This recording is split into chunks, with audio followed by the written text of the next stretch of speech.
Hey, everybody. Welcome to the show. Today, we've got ADHD family tips from our listeners. We've got 19 tips across 4 different major categories, and we're excited about all of them. Yes, Pete, it's true. We have wonderful categories and topics that we're going to be discussing from our listeners. And our last topic is one that I know for sure a lot of people struggle with, which is meal planning. You don't want to miss any of these. They are from you, back to you. I love these episodes. Stay tuned. The whole thing's great. Here's the show.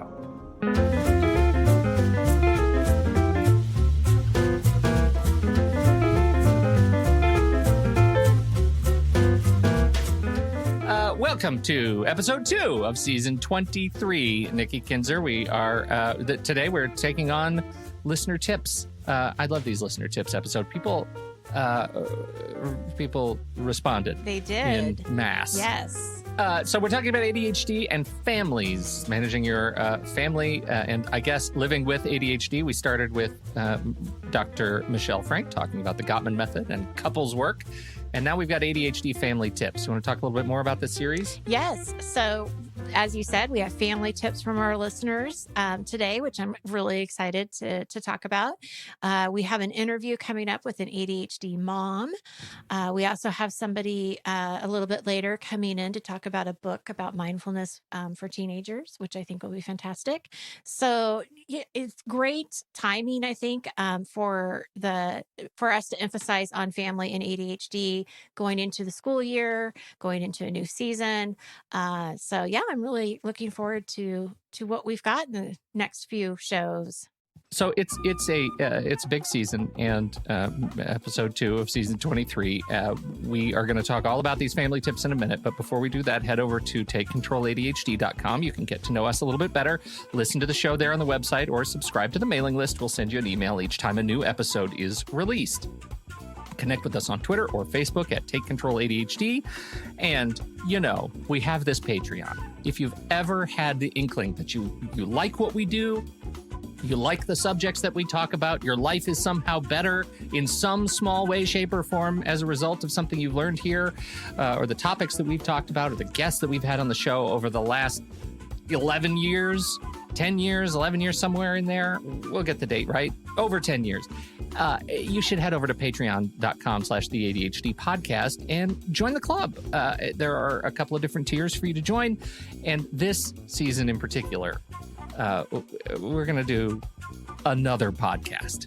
Why would we do that? I don't know why we would do that, but it's coming. It's so close. We have this goal that we've set for when we can, frankly, afford to do this, which is we just need a few more people who care about the show, who love the show, who want to join and subscribe to be a part of the show, and you'll start getting a patron-only podcast. It won't be in any of the podcast directories. It is Patreon only, and I think it's going to be called Pete Wright is Talking to Himself. And I like it. It's because as I'm planning for this show, the only thing I can think about is like all these things I want to talk about. It's really just me giving myself advice. I love it. And so that's the kind of show. These are the things that maybe I don't do, but in the spirit of do what I say and not what I do. I'm going to start saying, Pete Wright is talking about it and doing it. I'm going to document the things that I need to do in my own life. I love it. And we're going to talk about technology and tools and processes and tips. And it is really, designed to be very much a member-focused show. So you're going to hear voices of people that you see in the Discord community. We've got some lined up already. And so I'm very excited to start production of Pete's Talking to Himself. Nice. Patron-only ADHD podcast. Love it. I love it. It's so goofy. Visit patreon.com/the ADHD podcast to learn more. And this podcast will be going, what did we say? Is it going to all 3 tiers or just the top 2 tiers? Deluxe and Supreme. Top 2. I think it's going to everybody. Top 2, Mm-hmm. It's going to Deluxe and Supreme if you want this podcast. Mm-hmm. That's the skinny. Okay. Well, let's talk about tips.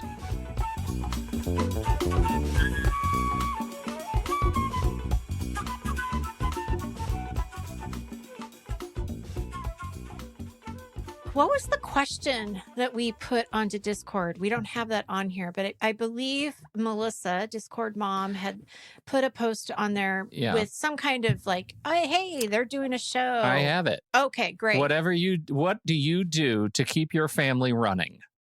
That's what we wanted to hear about. Yes. Family tips, tricks, and hacks to share with the community. What do you do to keep your family running? And we ended up with 4, I think, really clean categories that just sort of happened. It was emergent categorization. It was way too easy. Wonderful. So we're going to start with alarms, I believe. Yeah. I'm curious how you handle, how you use alarms for your family. Like, how does this, because I know you use alarms yourself, and I use the heck out of alarms. Oh, yeah. And I recommend that every ADHDer uses alarms for sure. Yeah. Right. But how does this extend to your family? Well, personally, it probably extends more personally, and I can probably speak more to for myself and like what I see my husband do, and I see my daughter do, but I don't see my son just because he's not around enough to really notice, how he's using them.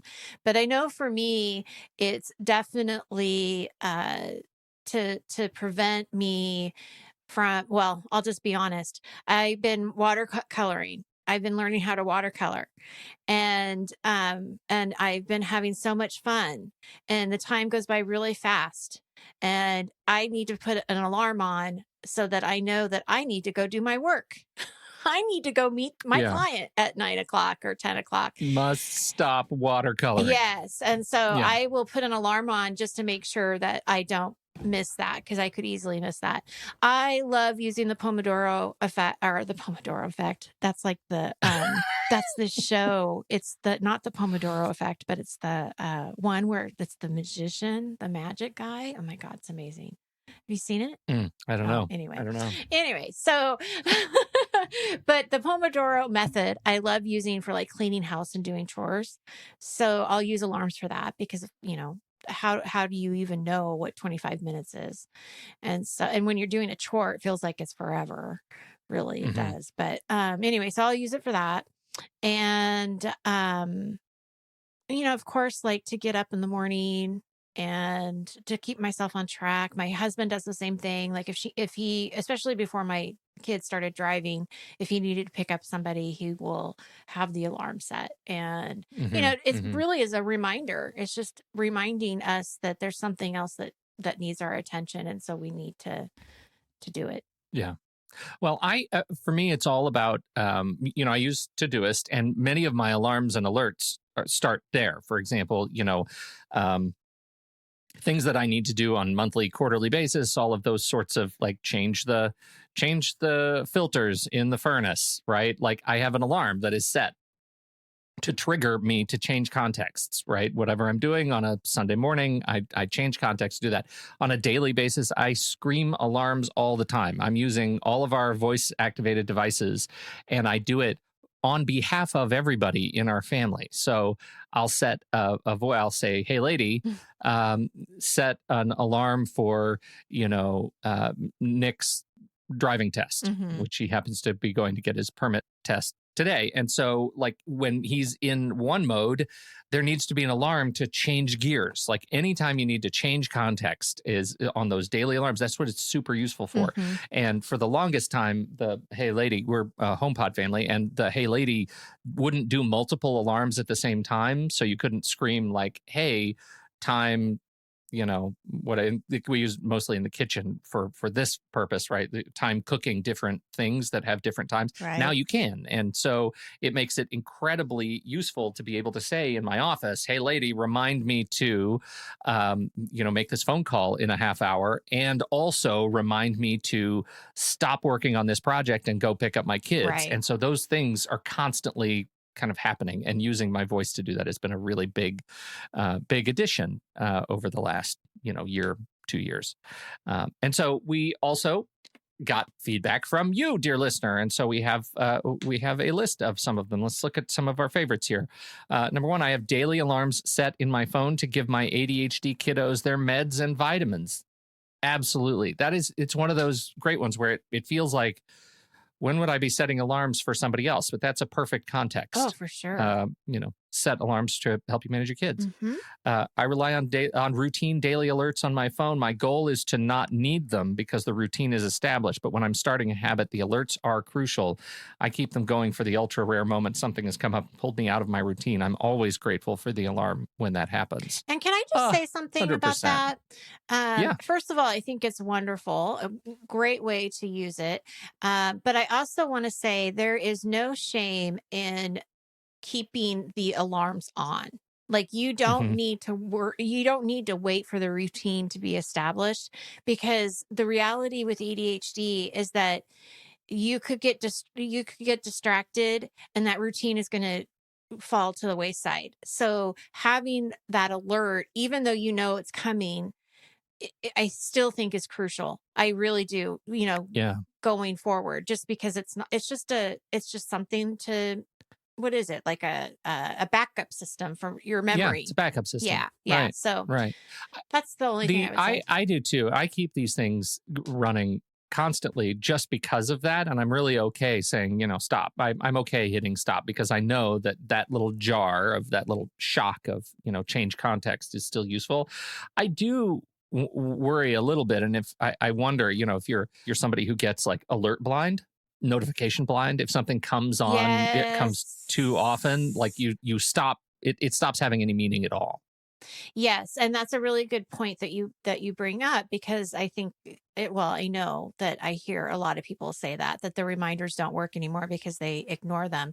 But I do think it goes back to, what is the purpose of the reminder and the alarm? If you are putting an alarm on that says at 3 p.m., go do dishes, and you Hmm. don't want to do the dishes at 3 p.m., and so you just ignore it, which happens, that's probably not a really effective way to remind you or motivate you to do the dishes. But if you have an alarm set at 2:20 to go pick up your kids, you're not going to forget. I mean, you're not going to ignore that alert. Hmm. So I think it's the purpose. It's the purpose behind what are you being reminded of, and is it really a reminder to transition, or is it something else to go do something that you've said you're going to do? I know that there are, though, situations where I can be in enough of a hyper focus that I'll forget to leave. And so, even when it's to pick up my kids, like I know that's a thing that I have to fight because Even when the it's alarm kind comes of, on, you'll yeah, the ignore alarm it. comes on. If I, well, not ignore it necessarily, but again, if I look at it, I'm like, oh, okay, that's an alarm. Stop. I know that if I don't get up within that next half second and change context, it is quite likely that I'll be back in it again. Like I'll fall back into the zone. And then do you And forget to and to bring up your kid or pick up because your now the kids? alarm isn't, yeah, now the Yeah. alarm isn't going because I've stopped it. And so I So think then this you need next two one, alarms. right. Well, and this next one I think is really good. Here's the next guidance. Set alarm. In the beginning, I'll have an alarm for getting ready to go and another alarm for leave now. But then I trained myself to snooze it until I'm actually in the car and leaving so that I can use just one alarm. Hmm. I titled the alarm as pickup, insert kid's name. I used the church bell alarm sound. I thought it sounded like a school bell on TV, and it helped me associate that with pickup. Well, that's really useful. It And I think is. I I love that. actually, and I, I don't know why I did this, but there is a feature where you, in the alarm app, where you can say, don't use the snooze feature. I don't even want a snooze button because I'm a kind of a snoozeaholic. Like if I have a snooze option, then I'll train myself that, oh, it's another 7 minutes or whatever it is. Like it's okay. So I just turned that off years ago. But I think this is one of those contexts where having the snooze button is really useful. And I think Yes. that's great advice. Yeah, So, I do too. um, I like that a lot. here's one that is again about the voice assistants. This one begins with an A. We'll call her Anastasia so nobody's boxes get triggered here. Anastasia ended fighting about the grocery list. My partner tells her when he runs out of something. I don't forget what I was doing when he interrupts me, and I don't forget what he told me if I don't immediately stop to write it down. She is so much better at that job. Yes. So that's one of those really useful things, adding items Very. to the grocery list. Yeah. Very Super useful. Love that. Which takes us to planning and routines, our next major category Hmm. of tips. Uh, planning and routines now, not just for yourself, but planning in and around your family. I am just so happy and thrilled that people contributed to this topic, right? Because Mhm. this is something that people that listen to the show and people that I work with really struggle with planning and routine. So it was really great to hear what other people are doing and how it works for them. So that's all I have to say. All Thank right. you, listeners. Yeah. Number one, my brain works best when I run through my day in order: coffee, exercise, get ready, pick up groceries, put them away, head to work. If I divert from the order, it's very obvious to me and quickly fixed. I just want to add, it's very, me too. I'm super, like, to the point where for a long time I ate food in a circle around my plate. Mm, Like if there were multiple like sides on a plate, I eat them in order.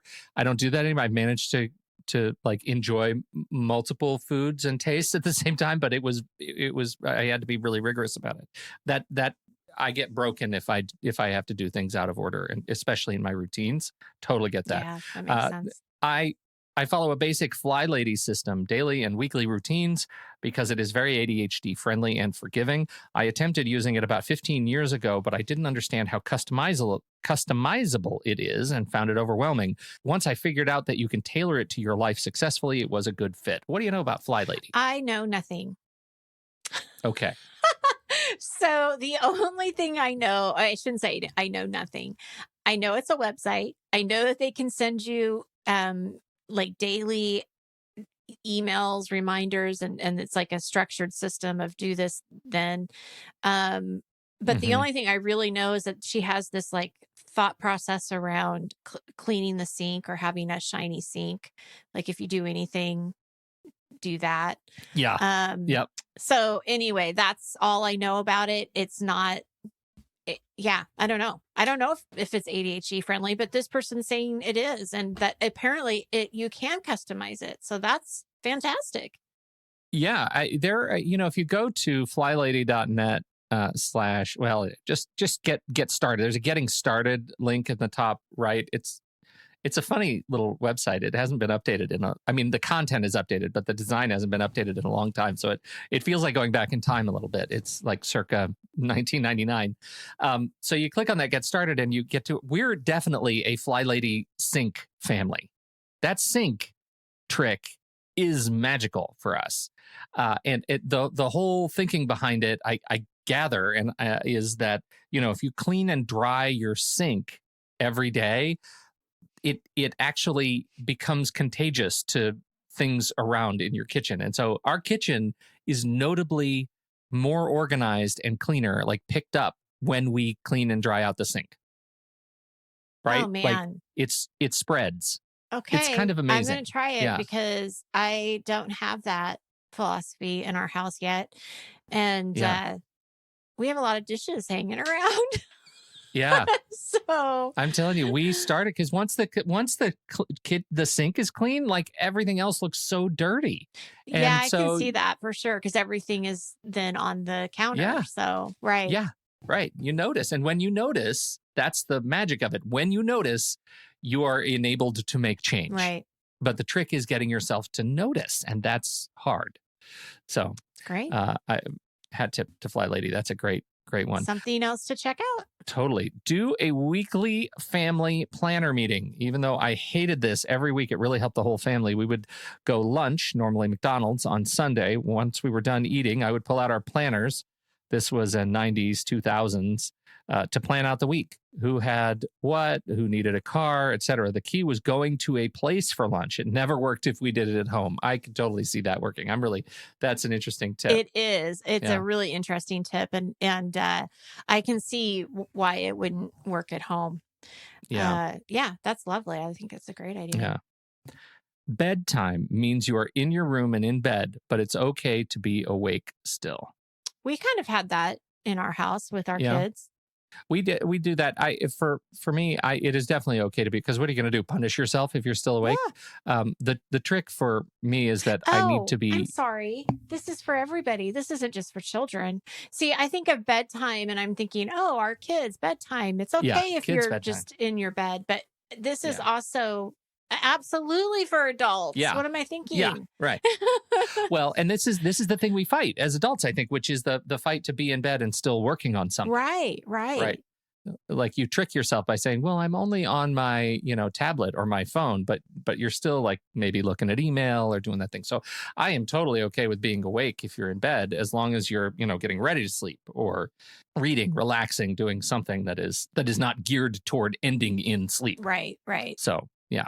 Okay, include the kids in family decisions. I like this one a lot. Like vacation, furniture, going out to eat, etc. Even though I'm single and have no children, I didn't realize how important this was until I was around other parents. It gives the kids ownership and they are more willing to go along with things. Totally get Yes. buy-in by bringing them in. Absolutely. And you can do this at a very young age. If you have more than a couple of errands to run, I get burned out and forget and just go to TJ Maxx for retail therapy. One of my favorite stores.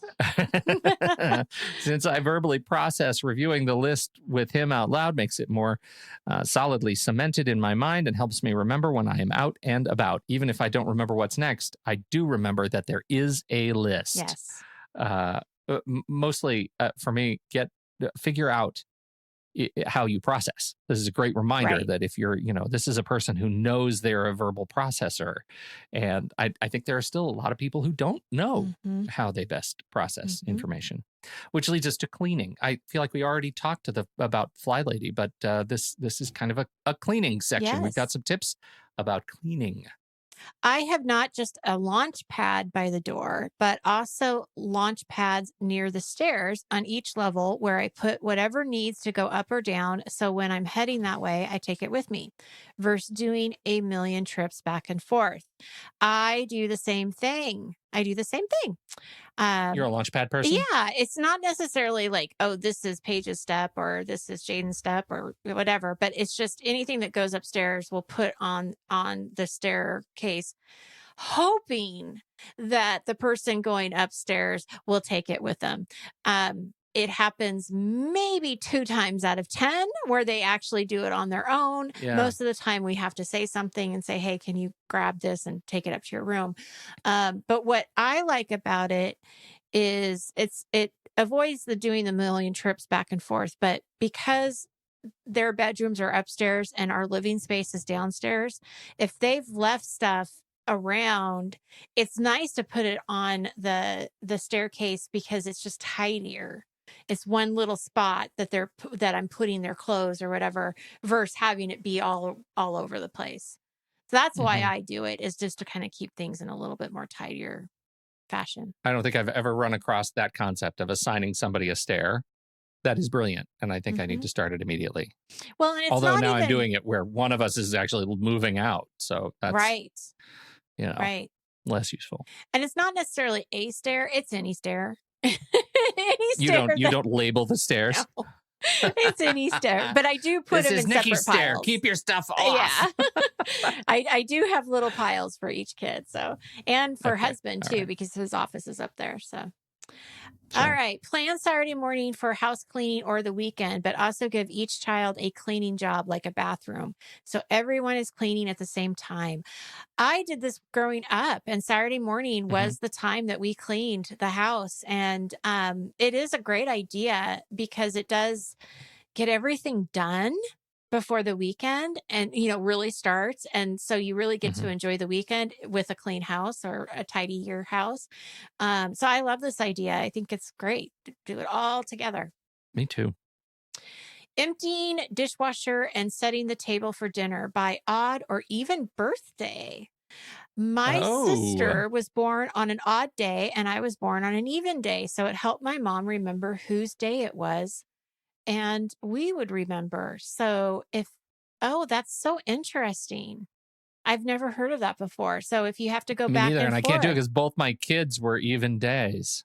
So you'd have to find something else. But that's a really good, that's a good twist on that. So you don't forget. Because it's hard to remember Monday, Wednesday, and Friday, or Tuesday and Thursday. And you're flipping back and forth all the time. Okay, my fiance and I both ADHD, and we've simply decided to lower our standards for clean. That's not to say that our house is a garbage pit, but it's not Better Homes and Gardens, and Marie Kondo would have a stroke. It's it's not particularly dirty, but there are piles of beep all over. That's not one of the words we have to beat. Oh, it's not? Okay. But there No. are piles of crap all over. Our laundry. I mean, you got every bite out of that one, though, didn't right? you? Because I understand. Our laundry is almost always piled up, and we usually have a bin of mail that's been sitting for weeks. And, I get it. And it's so funny because people think that my house must just be prim and proper because I used to be an organizer, but it's so not when you live with Mhm. 2 teenagers, a dog, 2 cats, 2 fish, and a guinea pig. The house gets dirty. And I was just telling somebody the other day that I am okay. Like, okay, I will get done at some time. It's at some point, Yeah. something will get done. And so I'm not going to Yeah. let it ruin my day. And so I love that. All right. I do a modified version of Dana K. White's 4 non-negotiables every day. Do the dishes, vacuum the kitchen floor, swish and swipe in the bathroom, and pick up for 5 minutes. The house is better. It turns out if the house is a swamp, people pretend not to see it. However, if the dishes are done and the floors are swept and picked up, people will help maintain it and make it better. This goes back to the fly lady thing. Yeah. Right? Cleanliness or organization is contagious. If you have a thing that is kind of picked up, you notice the stuff that's not. It's very true. It's damn tricky is what it is. It works. But does it work to do every day? Like, do you vacuum the kitchen floor every day to keep the kitchen clean because the sink is clean? Generally, Wow. brooms nearby, do a quick sweep. We don't vacuum. Right. But you'll sweep. I did get a new vacuum cleaner, though, that I love. Holy cow. And weirdly, is helping us clean. It's the Shark. Oh, Do you know about the no. Shark? That sounds like fun. Oh my gosh. Super powerful HEPA filter. But the coolest part about it is that you're vacuuming along. It's a push thing, but you're vacuuming along. And you're like, oh, I should get this corner thing here. And you push a little button and the handle comes off and it's a sucker. So that's one that just the handle becomes a short thing that you can suck. Or you push a different button and a whole long rod comes out. The extendo rod comes out and it's the sucker. And so it's just like a sword being sheathed and unsheathed. And it changes the way we vacuum, because our old vacuum cleaner was a canister that we're dragging around with the thing. Terrible. This is great. Great. And it does hard floors because you just change the mode and it turns off the spinner so it doesn't, shoot stuff everywhere, and sucks so hard that it picks up everything on the floor. And so it's made it now just the one-stop device. We don't have to actually, sweep every day and then vacuum or Swiffer. We can just vacuum. That's great. Super handy. Yeah. Very cool. And Dana K. White she does a slob comes clean. Oh, and, okay. Yeah. That's another great recommendation and podcast, and great. Awesome. Yeah. All right. Keep that coming. Now we go on to meals. You want to go on to meals? Meals. Yeah. Wrap it up with meals. Another great set of recommendations. Meals are a perennial challenge. Just when I feel like we have a great routine for picking meals and doing all the shopping, something happens. Somebody has to do something and miss a meal, and don't eat that meal without me because it's my favorite. Or yes, we've had the same 5 meals week after week after week because we're in a rut. And so how to figure out how to get everybody on board with meal planning and excitement about eating is hard. It's so and hard. I'm speaking to myself. And because... to me too. To me too. Goodness. I really wish that we just didn't have to eat dinner. Yeah. Because if we just had breakfast and lunch, it'd be fine. Everybody would be happy. Yeah, but it's this dinner thing that just drives me nuts. Why is dinner so hard? I don't know, but it is. But we've got some ideas here. Here's our number one. I have a set day to pick up groceries, and I even use a pickup service so that I can reuse my typical skeleton list and edit as needed and avoid impulse purchases. Boy, if that's anything like a lesson learned from the pandemic. Right? 100%. Totally agree. Yes. Yeah, that's been so useful, like getting a handle on the apps and the tools and technologies around grocery. It's made going into the grocery store crazy. Yes. Now, like you go in the grocery store and it's just all giant pick baskets in these aisles. That's kind of scary. It is. They're huge. I know. So, I can't believe how much money we've saved by doing that, and the convenience just in itself. Yeah. Huge. Yeah, that's great. I have a variety of packaged food for the kids to grab or microwave for themselves during the day. I also have bread, ham, sliced cheese, etc. if they want to make sandwiches. In other words, I don't really make sure they eat during the day, but there will be food when they are hungry. My only rules for them is not to eat 2 hours before dinner. The clock starts 2 hours before dinner. Yes. And you know what? We did do that with our children too. I remember it was before 4 o'clock. You have to eat. If you're going to eat anything, it has to be before 4 o'clock. Anything after 4 o'clock, nope. Or it would be like a fruit. Like if you're really that hungry, you can go eat a banana.